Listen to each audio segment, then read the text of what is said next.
లంచం తీసుకుంటూ వనపర్తి జిల్లా గోపాలపేట తహసీల్దార్ ఎస్ శ్రీనివాసులు ఏసీపీ అధికారులకు పట్టుబట్టారు. జింకలబీడు తాండాకు చెందిన 3వ పాండు వద్ద 8,000 రూపాయలు లంచం తీసుకుంటూ రెడ్ హ్యాండెడ్ గా పట్టుబడ్డారు. 3వ పాండు భార్య పేరున ఉన్న వ్యవసాయ పొలాన్ని నాలా కన్వర్షన్ కోసం దరఖాస్తు చేసుకోగా తహసీల్దార్ 8,000 రూపాయలు ఇవ్వాలని డిమాండ్ చేశాడు. దాంతో బాధితుడు ఏసీపీ అధికారులను ఆశ్రయించాడు. ముందస్తుగా వలపన్ని పాండు వద్ద 8,000 రూపాయలు తీసుకుంటుండగా రెడ్ హ్యాండెడ్ గా ఏసీపీ అధికారులు పట్టుకున్నారు.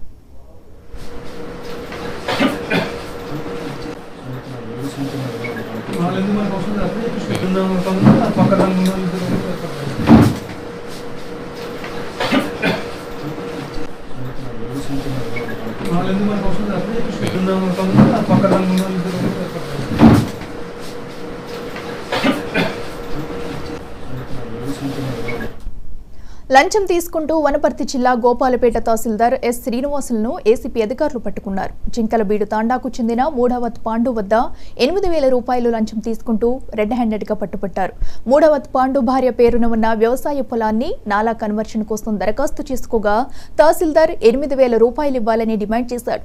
దాంతో బాధితుడు ఏసీపీ అధికారులను ఆశ్రయించాడు. ముందస్తుగా వలపన్ని పాండు వద్ద 8,000 రూపాయలు తీసుకుంటుండగా రెడ్ హ్యాండెడ్ గా ఏసీపీ అధికారులు పట్టుకున్నారు.